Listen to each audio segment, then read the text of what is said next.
Did Mr. Hill smoke or drink that you knew of? Yes, on a regular basis. Actually, when I met him when I was 16, I was selling dope at the time, and he used to come and cop for me. Mm-hmm. So that was one of the reasons why I never took him seriously too.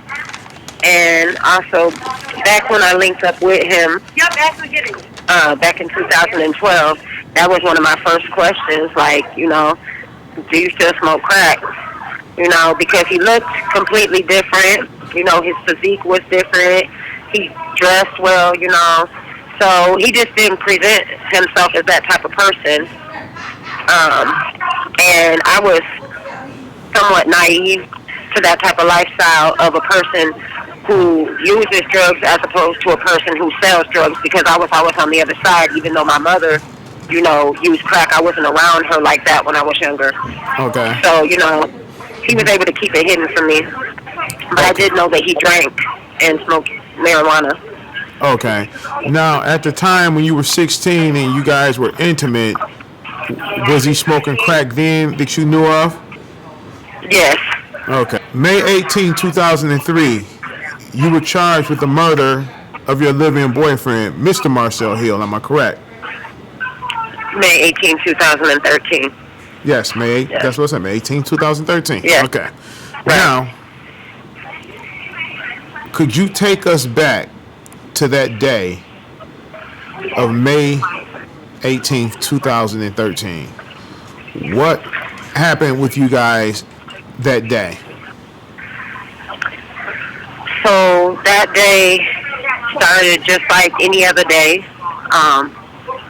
I woke up, made breakfast. I did the dishes. I remember that I wanted some cigarettes, so I had went to the Family Dollar store, and I had went to return some items so I could get some money to buy some cigarettes. And he wanted to go with me. I know that before we left the house, he didn't like the clothes that I was wearing. He was making comments, complaining that my shorts were too short, just saying things. He was agitated. He was saying things like, my girl wants to go and be a hoe. You just want these niggas to look at you, this, and that. So I was somewhat frustrated with that. I basically told him I didn't need a chaperone to go to the Dollar General store to go get my cigarettes. And he still insisted that he walk with me. So the walk was okay, but then by the time I had came back, I just was fed up with his whole vibe was just off. It was just negative. He just wanted to argue. He was complaining. So I had seen a man from our church, and I had asked him for a ride to another store because I wasn't able to get my cigarettes at the first store. He had gave me a ride, and he actually asked me, like, did I want him to wait for Marcel, and I was like, no. I wanted to get away from him.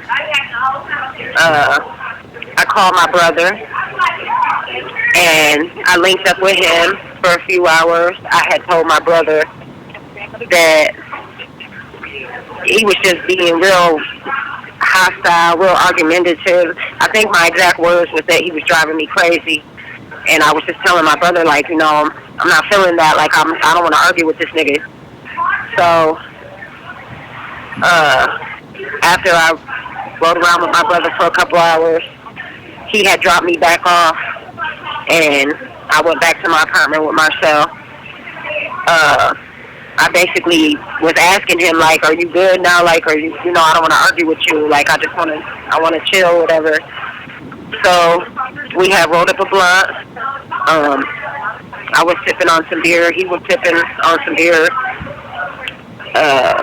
Before the blunt could even really go out, basically, he started tripping again, like saying things like, well, was a man from church trying to come on to you, talking about my shorts again, like just acting crazy. And I had basically told him, like, he started cussing and just going on. And I was like, I told you, like, this is why I left. And I was like, look, I'm about to just leave. So I had left. He followed me out of the house. I went to a bar for a minute. He had said a comment to me that really made me upset. He had actually said to me, whose dick is better, mine or Butch Gamet? So at that point, I had just had enough. So I dipped on him, basically. I kept walking. I cut through an alley, and I lost him, basically, so he couldn't find me. I had called his aunt. I want to say his aunt, Brenda. Aunt Brenda. I had called her. And basically, I just told her, because she was familiar with how he would act sometimes when he was drinking.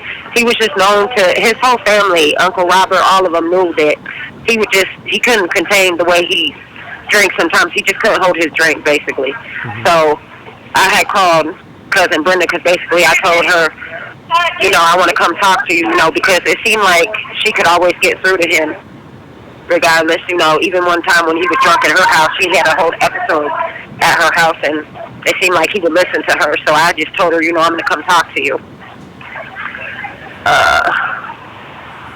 Before I made it to her house, I was going to go buy some drinks for her and her dude, and we all was just going to sit and talk, but the store was closed.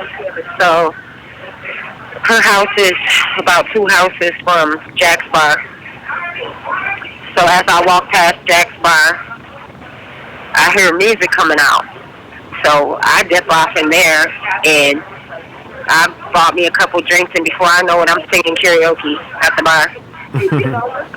I had called her again, and I had told her, don't tell him, where I'm at. But she obviously must have told him, because, I don't know, I guess, according to witnesses in the investigative report, I guess it was about 30 minutes later. I don't know, because I honestly have been drinking all day. I had popped a couple Klonopins. I had been smoking weed, so I was getting further and further intoxicated. He comes up in the bar, and I tried to hide my face, but I knew he would see me. And he was basically just, still trying to argue. He was calling me hoes, calling me bitches. He was like grabbing on me, telling me he wanted me to come home with him. And I was like pulling away from him. I was telling him I wasn't going nowhere with him, because I didn't want to proceed to argue with him. I just told him, like, you've been tripping all day. I'm not feeling that. Like, I just want to stop. I was like, just stop. So at one point he had asked me to buy him a drink, and I told him to sit down and just chill. And for some reason he ran out the bar, and I later found out it was because he had stole somebody's purse a month before. So he was, to me, like, the signs he was showing me is that he still was just acting crazy and stuff. So I didn't want to leave with him, because me knowing him, I already knew, like, when I get home, I'm going to have to argue with you. I didn't want to argue with him. So I had called Aunt Brenda from the bar, and I told her, I'm right around the corner at the bar, and I asked her, did she want to come over there? She said no. I think I had called my brother, asked him, did he want to come to the bar? He said no. So I was just up in there, like I said, just getting further and further drunk.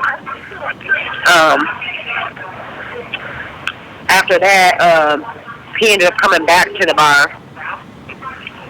I guess he was following me around the bar. I really don't remember him following me around the bar, but I guess according to witnesses, he was following me around the bar and kind of like harassing me. I know he was grabbing on me. He was like trying to take my house keys and trying to take my cell phone, and basically in attempts to get me to leave with him. Mm-hmm. To where some people from the bar had called the police on him just for all the commotion he was causing. When the police came, I was mad because I thought, like, he tried to call him on me. So I'm telling him, like, you need to arrest him. He stole somebody's purse, like this. Because the lady whose purse he stole was at the bar that night. And so they recognized him, and that's why he had ran out the bar. And so I'm telling them, like, yeah, he stole this lady's purse or whatever. And I don't know what he said to them, but they ended up leaving, and I guess telling him to leave the bar. And then I guess he had came back maybe about an hour later. I guess he came back, and he was dressed in different clothes, I guess, in an attempt to be inconspicuous. Okay. So at this point, he comes back to where I'm at. He's grabbing on me, pulling on me, calling me bitches and hoes, all this again, trying to be argumentative, trying to get me to engage in that, and I'm still just walking away. And I'm just telling him, like, I'm not leaving with you, leave me alone. So they call the police again. So after the police come the second time, I left the bar, and he left the bar. I'm not sure where he went at first.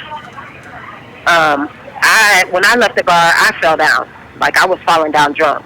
So I decided to go get some food because, basically to try to sober up. So I ended up on East Michigan at the Coney Island. I sat in there and had some food. And